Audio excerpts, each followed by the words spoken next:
Hey everybody, we have not done a build series video in a while, so as you can see we're in the middle of another build, similar layout. We're going to have a van tour of this van soon because we have one more week and then this thing will be done. But one of the things we wanted to share with you guys is how we waterproof a bathroom. If you're thinking about putting a shower in your van, it's really important to make sure that you're not going to have water leaking in your walls or your floor or anything like that. So we're going to run you through exactly what we do to waterproof a bathroom and the different steps we take to ensure that there's no water leaking anywhere. And if you like videos like this, be sure to give this a thumbs up. It really helps us know if you guys like this build series kind of content. And if you have any questions, you can definitely drop them below, and we'll link to everything that we're going to talk about in the description box down below this video.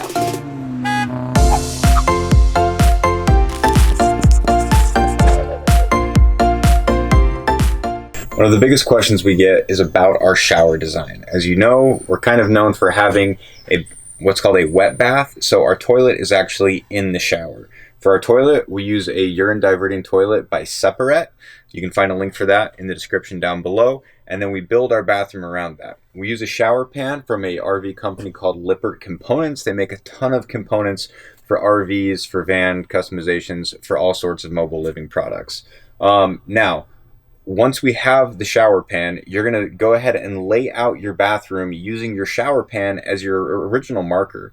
Once you have the shower pan set where you want it and you've made sure that where you have your shower drain, you can actually drill a hole through to your gray water tank if you're going to be installing a gray water tank.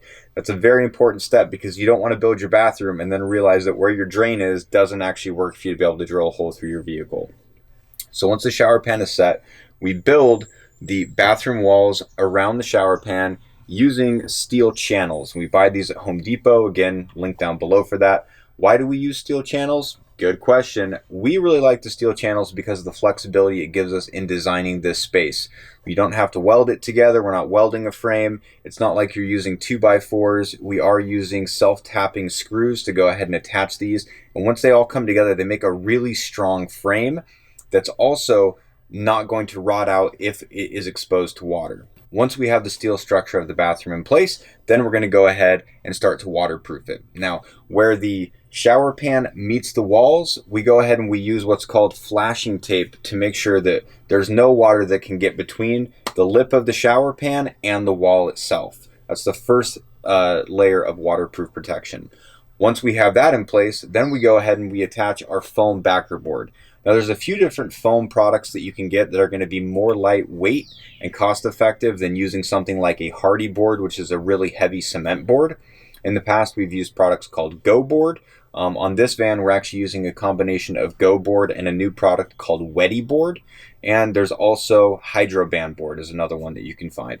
These can be kind of difficult to track down depending on where you are, but I would recommend calling around to a few specialty tile shops. Here in San Diego, Doll Tile is where we go for all of those products. And they run about $35 for a 3x5 board.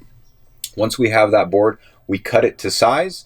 We fit it on all of the walls as tight as we can so that there's no gaps, and we have our seams as close together as possible, again, for waterproofing purposes. Once you have your foam backer board up, obviously you're going to have to cut it in pieces to make sure that you're attaching it to the walls. So you're going to have a few cracks and corners and all that kind of stuff that you're going to have to work around. So in order to have a waterproof membrane over all of that, we use a Red Guard seam tape, and this actually isn't a tape.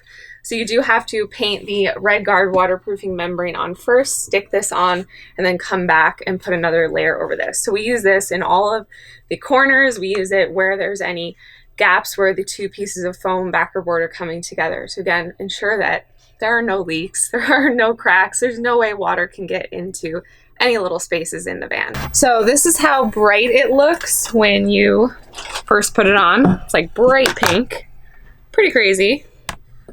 So I put it in a roller pan, use a roller. I'm gonna roll it on just over all of the seams, stick this on it, and then I'm gonna come back and do an entire coat over the whole thing, including this area. Highly recommend one of these because you're working in a small space and you don't wanna be breathing all the fumes.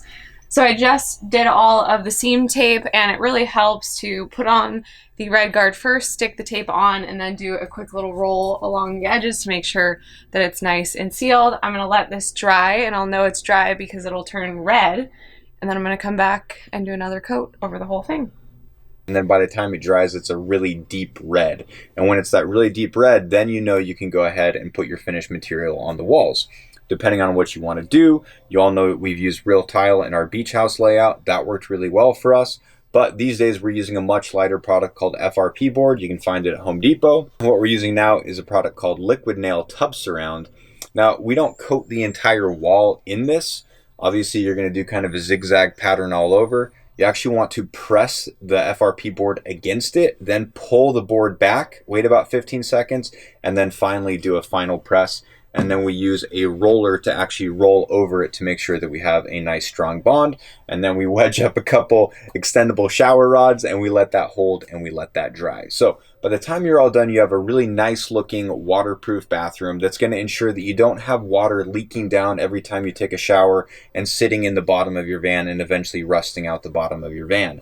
We know there's a ton of really cool, funky designs for shower options in vans that you can see on Instagram and on YouTube. The one thing I would really caution you is make sure that you use a shower pan and make sure that you are waterproof in the bathroom, because if not, it could look really cool, but it's going to end up damaging your van in the long run. Hopefully you enjoyed this video. Hopefully it helps you with your shower or bathroom in your van design. If you have any questions, again, you can drop them down below. If you're curious about the dimensions of the bathrooms that we build or dimensions of anything in these vans that we build, you can check out our van layout guide below. That has all the specs and dimensions, 3D renderings of all of the van builds that we're currently doing. And that's it for this week's video. Hopefully you enjoyed this, and we'll see you guys next time. Bye!